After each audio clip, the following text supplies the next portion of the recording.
¿Religión? Esta semana llegamos al cierre del libro de Levítico recorriendo los 3 últimos capítulos del Sefer Vayikra, conocido también como el Manual del Sacerdote. Y hoy nuevamente tenemos doble bendición pues se unen las porciones denominadas Behar y Bejucotai, que entre muchas otras cosas nos permiten definir lo que es la religión y lo que es la espiritualidad. En este estudio aprendemos acerca de la luz. La luz no tiene color. Cada quien la percibe de forma particular. Como decían los antiguos, todo depende del cristal con que se mire. La luz no tiene tamaño. Lo abarca todo. La luz no es ni pobre ni es rica. La luz da y comparte parejo. Cuando las 12 tribus de Israel se unificaron como una sola alma, Dios no le dio la Torá a 12 tribus. Dios le dio su Torá a un solo pueblo. Y es aquí donde encontramos el principal diferenciador, pues la religión divide y separa mientras que la espiritualidad unifica. Israel es luz a las naciones porque su llamado es enseñar y compartir la Torá a todos. Entendiendo que la Torá no es patrimonio exclusivo de Israel. La Torá es patrimonio de todo el universo. Lo difícil de la vida no es llegar a ser grande. Lo difícil de la vida es llegar a ser digno. Porque las vasijas que son dignas son las que contienen más luz. Por eso Moisés, que es considerado el hombre más humilde de la historia, es el que tenía el mayor acercamiento con Dios. Las primeras computadoras eran servidores del tamaño de una pared y solo contenían números y letras. Hoy en día las computadoras caben en una mano y manejan realidad virtual. En antaño los cables eran gruesos y se formaban de una serie de alambres y ahora la fibra óptica es solo del grueso de un cabello. Y es que debemos de comprender, por ejemplo, que el avión viaja más rápido que un automóvil porque en el suelo hay más fricción y densidad que en el cielo. En una lección de equilibrio Dios da la Torá en un monte. No la entrega en las nubes para que no haya egolatría y no la entrega en el suelo para que no ser pisoteados. La altivez y el autodesprecio son exactamente el mismo pecado. Mateo 20:26. Mas entre vosotros no será así, sino que el que quiera hacerse grande entre vosotros será vuestro servidor.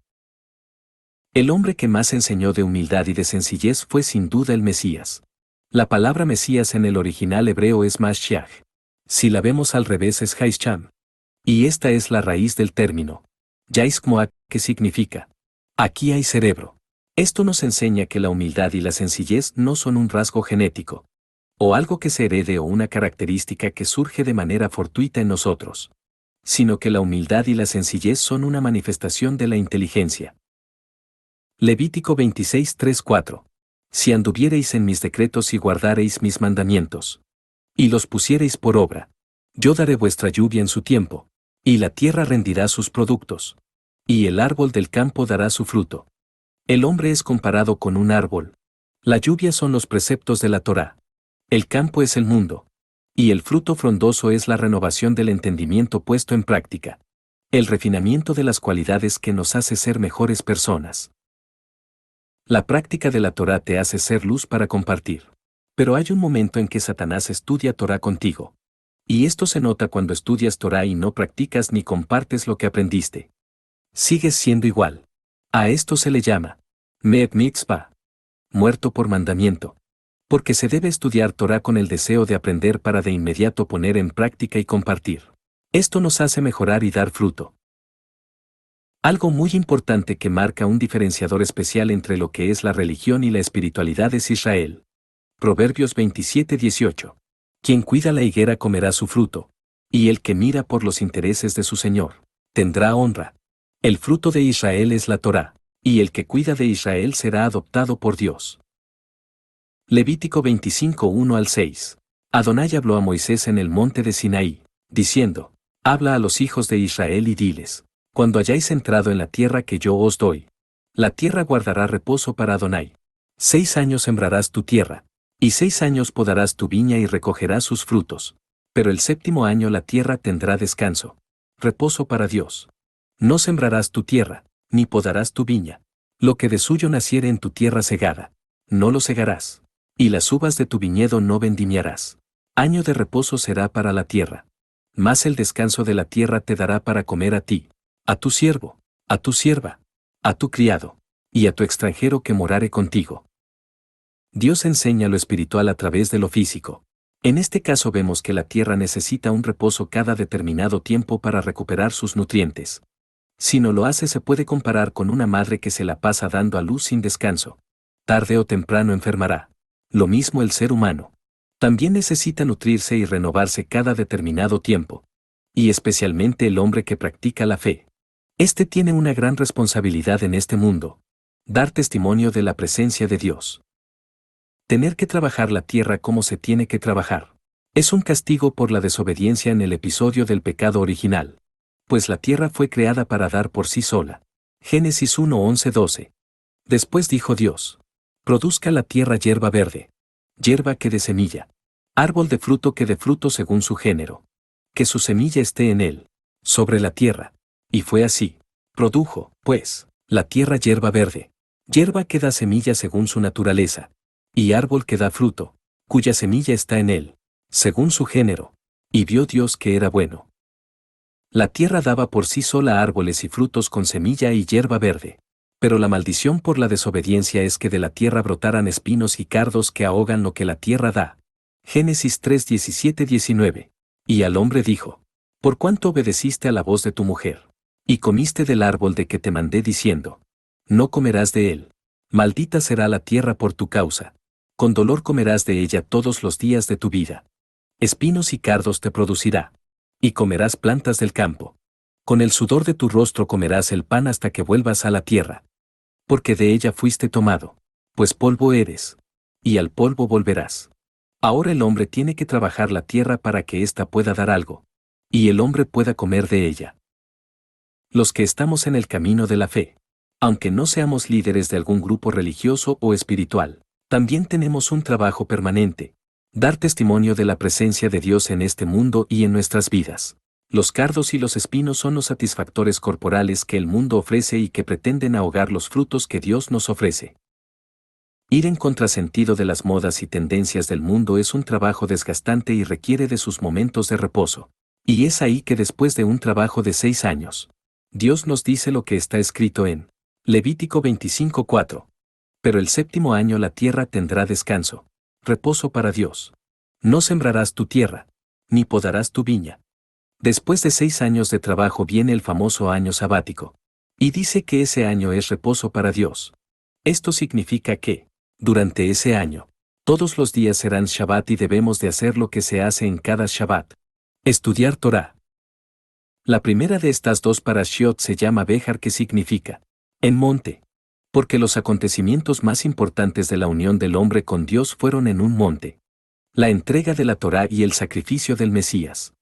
La parashá Behar tiene 57 versículos. La palabra provisión en hebreo es san, que su valor numérico es 57. Y el Salmo 23 en hebreo tiene 57 palabras. Entonces, así como la tierra necesita recuperar sus nutrientes, nosotros necesitamos renovar nuestro entendimiento, nutrir nuestra fe. Cuando nosotros obedecemos esto, estamos subiendo al monte de Dios. Y Dios nos lleva al paraíso. Génesis 2:15. Tomó, pues, el Señor Dios al hombre, y lo puso en el huerto de Edén, para que lo labrara y lo guardase. En hebreo dice: Vayika Adonai Elohim et Adam, Vayinieu bigan Eden leavada ulesambra. Aquí destacan 4 términos interesantes. Huerto, que es Gan. Diccionario Stronach 1588. ¿Qué significa? Jardín muy bello y exuberante como un recinto cerrado. Edén. Palabra Stronach 5731 y 5730. ¿Qué significa? Placer. Deleite. Delicadeza. Delicia. Abada. Palabra Stronach 5647. ¿Qué significa? Trabajar, cultivar, servir. Shamar. Palabra Stronach 8104. ¿Qué significa? Guardar en el sentido de atender o cuidar. Entonces, si tomamos el significado de estos términos, podemos entender el pasaje de una manera más profunda. Y tomó Dios al hombre y lo puso a reposar en el jardín del placer para trabajar poniendo atención. Por otra parte, el versículo más conocido de la Torá, que se repite a menudo, es el que dice: Dios habló a Moisés, que aparece unas 75 veces. En ocasiones, algunas veces se agrega una ubicación que da contexto a una comunicación en particular. pero el libro de Baikra prácticamente carece de referencias geográficas, excepto en el primer versículo del libro. Esto lleva a que el primer versículo de la porción Behar, la penúltima parasá de Baikra, llame aún más la atención. Dios le habló a Moisés en el monte Sinaí. ¿Por qué? En esta situación en particular, se menciona el monte Sinaí. Los versículos que siguen a esta introducción son una expansión de las leyes del año sabático, que ya se presentaron antes de forma abreviada en el libro de Éxodo. En esta repetición en la Parashá Behar, el año sabático sirve como una introducción a las leyes del jubileo. Cada 7 años se debe dejar descansar la tierra para recordar al granjero que, en definitiva, todo le pertenece a Dios. Al concluir 7 ciclos sabáticos, en el 50º año o jubileo, la tierra retorna a sus dueños ancestrales y el ciclo vuelve a comenzar. Si el dueño original de la tierra murió, se nos ordena convocar a sus parientes para cumplir los requerimientos del ciclo de jubileo. En este contexto se introduce la prohibición de la usura. Levítico 25, 35, 36. Y cuando tu hermano empobreciere y se acogiere a ti, tú lo ampararás. Como forastero y extranjero vivirá contigo. No tomarás de él usura ni ganancia, sino tendrás temor de tu Dios. Y tu hermano vivirá contigo. La prohibición y su lógica son igualmente claras. La usura no es inmoral en sí misma. Es inapropiada cuando el prestatario es tu hermano. Los hermanos hacen favores a sus hermanos. Los hermanos dan una mano. Y los hermanos no les cobran interés a sus hermanos. Debido a que gran parte del libro se enfoca en la santidad de los ritos y rituales que se cumplían en el Mishkan, podríamos concluir erróneamente que allí, y solo allí, reside la santidad. Pero entonces llegamos al sorpresivo final del Levítico. El repentino cambio de enfoque, que se aleja del Mishkan, precursor del Beit HaMikdash, y llega a las fronteras de la tierra de Israel y nos obliga a reconsiderar la naturaleza de la santidad. La porción Behar, con las leyes del año sabático y del jubileo, de la usura y la responsabilidad familiar, ofrece una nueva perspectiva sobre la santidad. Quizás aún más importante, estas leyes ofrecen una nueva perspectiva sobre nuestra cercanía a la santidad y nuestra capacidad para acceder a ella y convertirla en parte de nuestra vida. El exilio, la consecuencia por transgredir estas leyes, no deja lugar para dudas. Si bien hay formas de remediar las transgresiones a la santidad del Mishkan, quienes están en un estado de impureza pueden ser alejados del recinto sagrado. Las consecuencias de no respetar la santidad del año sabático y del jubileo, así como las normas de responsabilidad social, son mucho más graves. La Tierra Santa no tolera ese comportamiento. Entendiendo esto, podemos encontrar una respuesta al problema textual con el que comenzamos. Las leyes de la observancia del año sabático y del jubileo, así como la prohibición en contra de la usura, están precedidas por la referencia al monte Sinaí precisamente porque estas leyes institucionalizan la experiencia del Sinaí. Cuando los israelitas llegaron al monte Sinaí, los versículos describen la experiencia singular de unidad como un momento decisivo en nuestra historia espiritual y nacional. La nación acampó al pie del monte Sinaí como un solo hombre con un solo corazón en ese momento. La montaña fue el lugar más sagrado de la tierra. Esa santidad luego fue transferida al Mishkan y después al Beit HaMikdash, el templo de Jerusalén. Este es el tema central del libro de Baikra, hasta llegar al primer versículo de la Parashá Behar. Cuando las leyes de santidad de la tierra de Israel se vinculan al monte Sinaí, entendemos que la santidad del monte Sinaí no se limitó al Mishkan, sino que existe en toda la tierra de Israel. Y cuando esta santidad se coloca como introducción a las leyes de responsabilidad social, el otro aspecto de la experiencia del Sinaí, el aspecto de la unidad se torna en una experiencia mucho más grande que lo que ocurrió una vez en la vida. Las leyes de la Parashá Behar nos enseñan a traducir esa experiencia en acción. Tal como las leyes transmitidas en todo el libro de Baikra nos enseñan que el Mishkan es una recreación de la santidad del monte Sinaí. Las leyes transmitidas en la Parashá Behar nos permiten recrear la unidad que experimentamos en el monte Sinaí y convertirla en parte de la vida cotidiana en la tierra de Israel. Entrando en la última Parashá del Sefer Vayikra leemos lo siguiente. Si anduviereis en mis decretos y guardareis mis mandamientos, y los pusiereis por obra, yo daré paz en la tierra, y dormiréis. Y no habrá quien os espante, y haré quitar de vuestra tierra las malas bestias. y la espada no pasará por vuestro país. Y perseguiréis a vuestros enemigos, y caerán a espada delante de vosotros. El capítulo 26 de Levítico nos muestra que el andar en los decretos de Dios, guardar sus mandamientos y ponerlos por obra, Dios nos bendice y nos protege. Pareciera ser un condicionante. Para que Dios nos bendiga hay que obedecer. Si lo entendemos de esta manera, se vuelve algo pesado y despierta un sentimiento de frustración, de tener que hacer algo obligatorio para poder aspirar a una bendición. Si esto fuera así, ¿qué diferencia habría con la ley de causa y efecto? Sin embargo, Dios ve las cosas de una manera diferente. Jeremías 29:11. Porque yo sé los pensamientos que tengo acerca de vosotros, dice Adonai, pensamientos de paz, y no de mal, para daros el fin que esperáis. Aquí queda claro que los pensamientos y los planes de Dios para nosotros son de bien y de paz. Si analizamos un poco el texto de Parashá Bejucotai, nos daremos cuenta de que se trata de un trabajo en equipo. Un equipo de 3 participantes, cada uno haciendo la parte que le corresponde. Y la consecuencia será vivir en bendición. Nosotros caminamos en los decretos de Dios, atesorando sus mandamientos y practicándolos. Dios nos cuida, nos guarda y nos protege y además habita en medio de nosotros. La tierra rendirá sus productos y los árboles darán sus frutos. Entonces no se trata de una condición, ni tampoco se trata de una consecuencia. Eso sería causa y efecto. Se trata de una ley natural que lleva a un fin común para Dios, para el ser humano y para la tierra misma. Entonces no es una condición. Es la guía que une al cielo y la tierra. En la ley de causa y efecto, lo que da sentido es la planeación y la ejecución de las cosas. Planeas algo bien y lo ejecutas bien, sale bien o a la inversa. A Dios no le importa que le vaya bien o mal. Es una cuestión de causa y efecto. Y a la tierra tampoco le importa. Son esfuerzos personales y sus resultados son intrascendentes en el mundo espiritual. Pero en el camino de la fe, se trabaja bajo las cláusulas de un pacto. Cuando la gente hace las cosas como Dios lo indica, se mueve toda una estructura, que involucra tanto a nosotros mismos, como a los poderes del cielo y a la naturaleza de la tierra.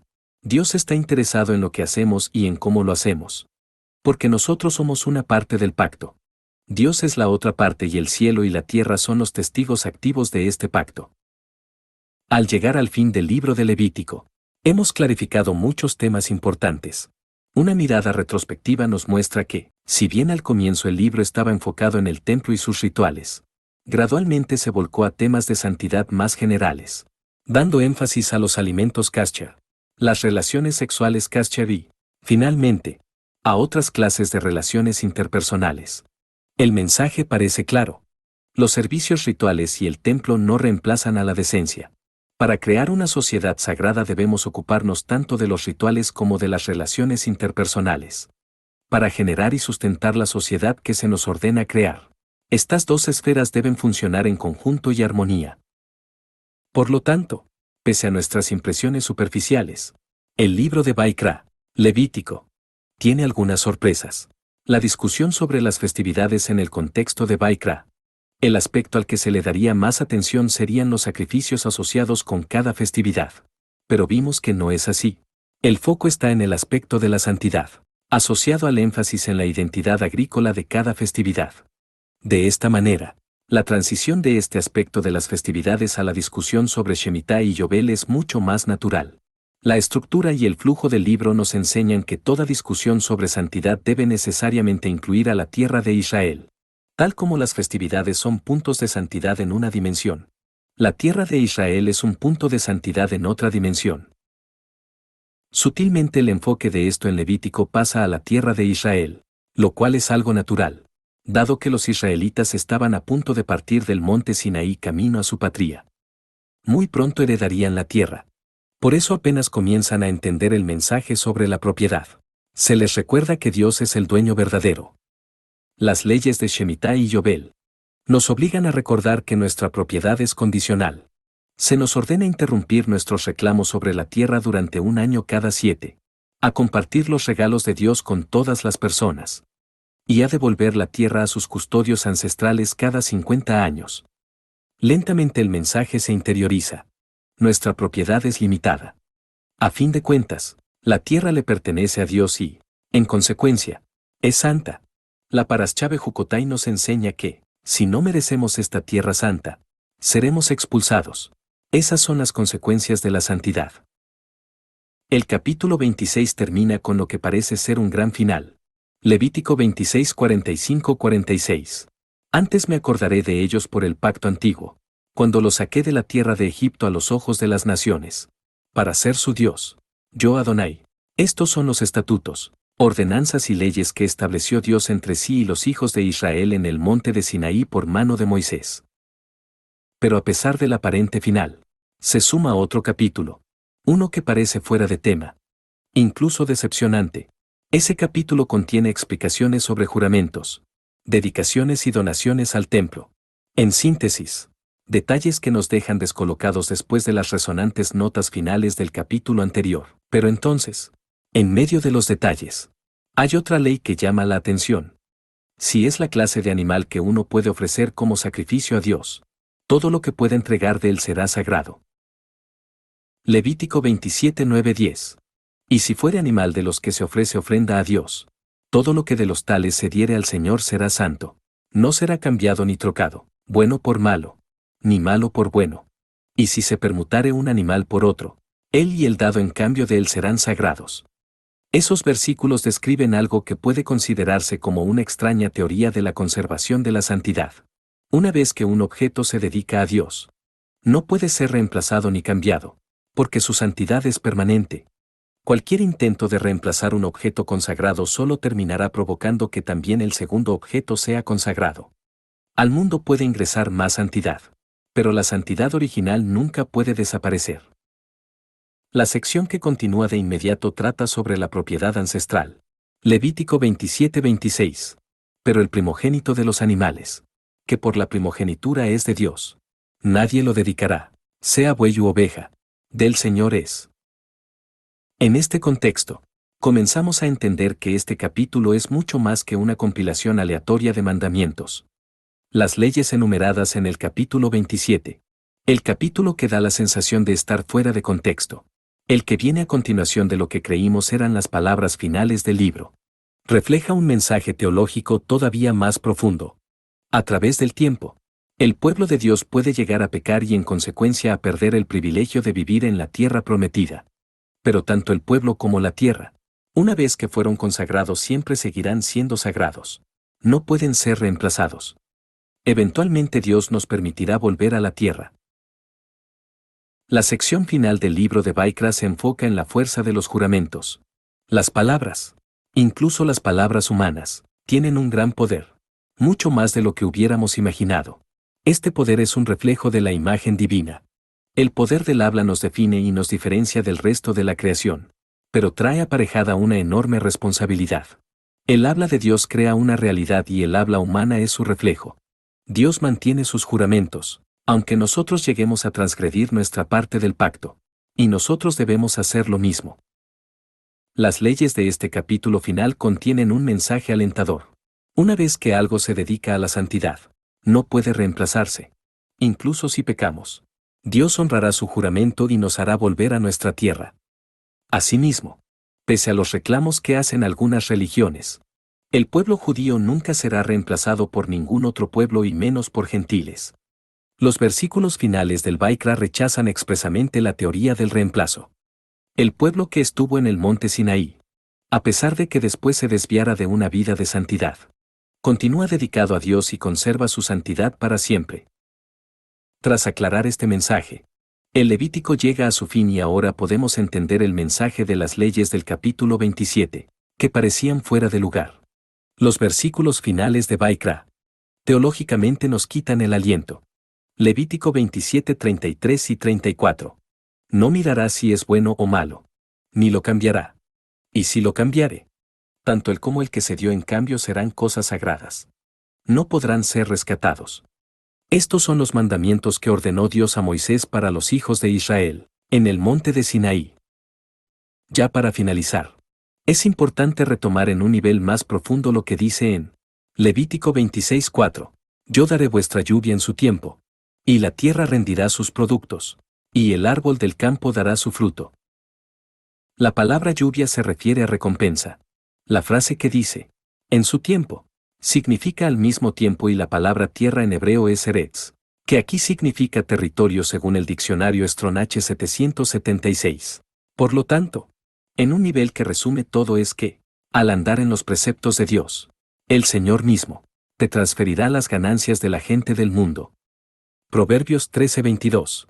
El bueno dejará herederos a los hijos de sus hijos, pero la riqueza del pecador está guardada para el justo. Eclesiastés 2:26. Porque al hombre que le agrada, Dios le da sabiduría, ciencia y gozo, mas al pecador da el trabajo de recoger y amontonar, para darlo al que agrada a Dios. También esto es vanidad y aflicción de espíritu. Por eso el cierre de Levítico resulta una gran prueba de fe. Si voy a estar un año sin trabajar, ¿de qué voy a comer? Es entonces cuando viene la promesa de Dios. Levítico 25, 19, 21. Y la tierra dará su fruto, y comeréis hasta saciaros, y habitaréis en ella con seguridad. Y si dijereis, ¿qué comeremos el séptimo año? He aquí no hemos de sembrar, ni hemos de recoger nuestros frutos. Entonces yo os enviaré mi bendición el sexto año, y ella hará que haya fruto por 3 años. El reposo del séptimo año es la mayor prueba de fe que puede tener un creyente. Es la certeza de lo que se espera, la convicción de lo que no se ve. Se piensa que las pruebas de Dios son las enfermedades graves, la escasez o los problemas, pero esas no son pruebas de Dios. Son consecuencias por no guardar la Torá. Las pruebas de Dios consisten en tener la certeza de que Dios cumple sus promesas para quienes obedecen sus mandamientos. El reposo del séptimo año es el premio del que guarda Shabbat, cumple mitzvot y celebra Moadim. Porque el que guarda el reposo del séptimo año vive un año completo en la era mesiánica y es instruido directamente por Dios mismo. Isaías 54:13. Y todos tus hijos serán enseñados por Dios. Y se multiplicará la paz de tus hijos. Y al final concluye Levítico, Vaikra, el libro de la santidad. El manual del sacerdote termina con un mensaje muy claro. La santidad de la tierra de Israel y la santidad del pueblo de Israel son eternas. Porque así lo dice su palabra.